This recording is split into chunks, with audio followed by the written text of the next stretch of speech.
Selamat pagi murid-murid. Hari ini kita berjumpa lagi dalam kelas Bahasa Melayu tahun 6.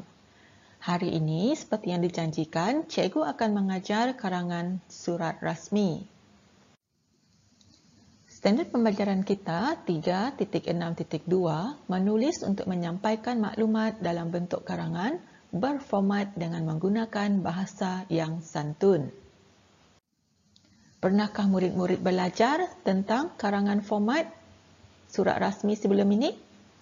Okey, tak apa kalau belum. Cikgu akan tunjukkan satu persatu cara untuk menulis surat rasmi. Kenapa kita mesti belajar tentang surat rasmi?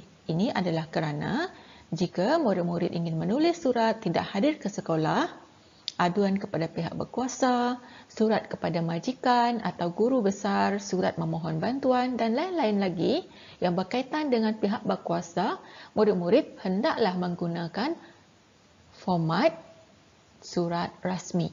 Sebab itu, cikgu ingin mengajar hari ini karangan surat rasmi kerana ia sangat berguna untuk murid-murid pada masa akan datang. Baiklah, mari kita lihat secara ringkas format surat rasmi. Surat rasmi mempunyai 9 bahagian formatnya. Seperti yang murid-murid lihat di dalam slide cikgu. Yang pertama iaitu alamat pengirim. Letakkan alamat murid sendiri ataupun siapa yang menulis. Jadi alamat dia akan diletakkan di sini.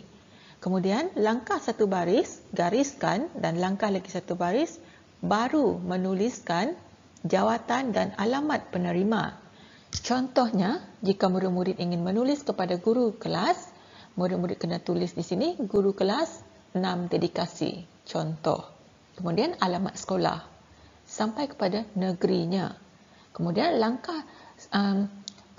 satu baris dengan alamat ni kita kena tuliskan tarikh. Pastikan tarikh itu dalam huruf besar. Kemudian jarak 3 baris atau 2 baris tuliskan kata menghadap tuan atau puan. Langkah lagi satu baris, tuliskan perkara atau tajuk dan pastikan setiap permulaan perkataan di dalam perkara itu ialah huruf besar kecuali kata sendi. Dan kemudian langkah lagi satu baris, merujuk perkara di atas saya, tuliskan nama murid, kemudian beritahu apakah tujuan murid-murid menulis surat ini. Dan surat ini boleh dibahagikan kepada 3 rangkap.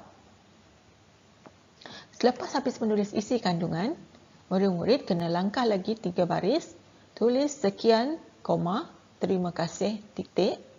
Langkah lagi 3 baris, pengakuan pengirim yang benar, koma, kemudian tanda tangan murid-murid dan kemudian nama penuh murid-murid kena ditulis dalam huruf besar. Jadi itu ialah secara ringkas format surat rasmi. Mari kita lihat contoh surat rasmi.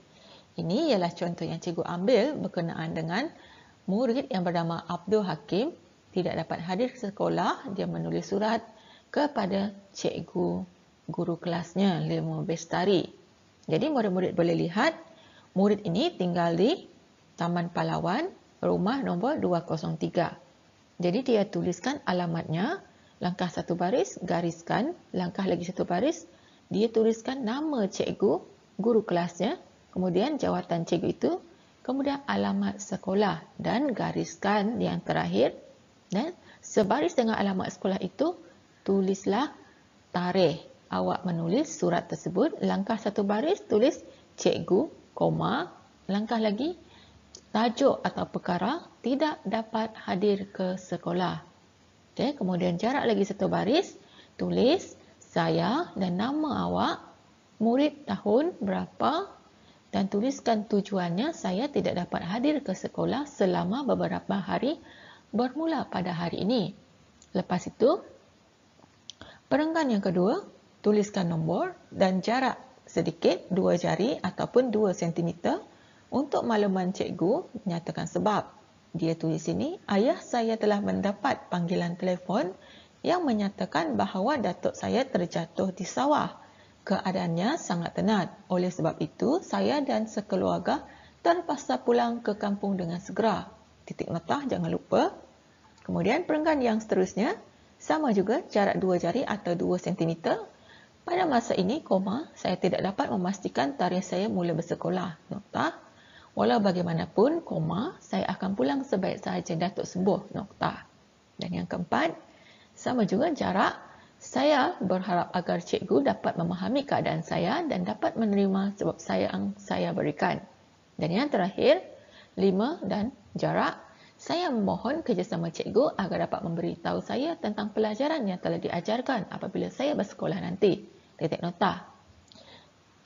Atas kerjasama cikgu, koma, saya dahului dengan ucapan terima kasih. Nokta. Jangan lupa, jarak lagi, 2 baris. Yang benar, tanda tangan. Masa-masa peringkat tanda tangan itu, pastikan 3 baris ya. Kemudian gariskan dan tulis nama penuh kamu. Okey, jadi ini ialah contoh karangan surat rasmi. Baiklah, cikgu harap murid-murid faham. Mudah sahaja kan? Okey, itu sahaja kelas cikgu pada hari ini. Dan cikgu harap kelas cikgu ini dapat memberi manfaat kepada para murid semua. Itu sahaja, jumpa lagi. Jangan lupa like dan subscribe channel cikgu.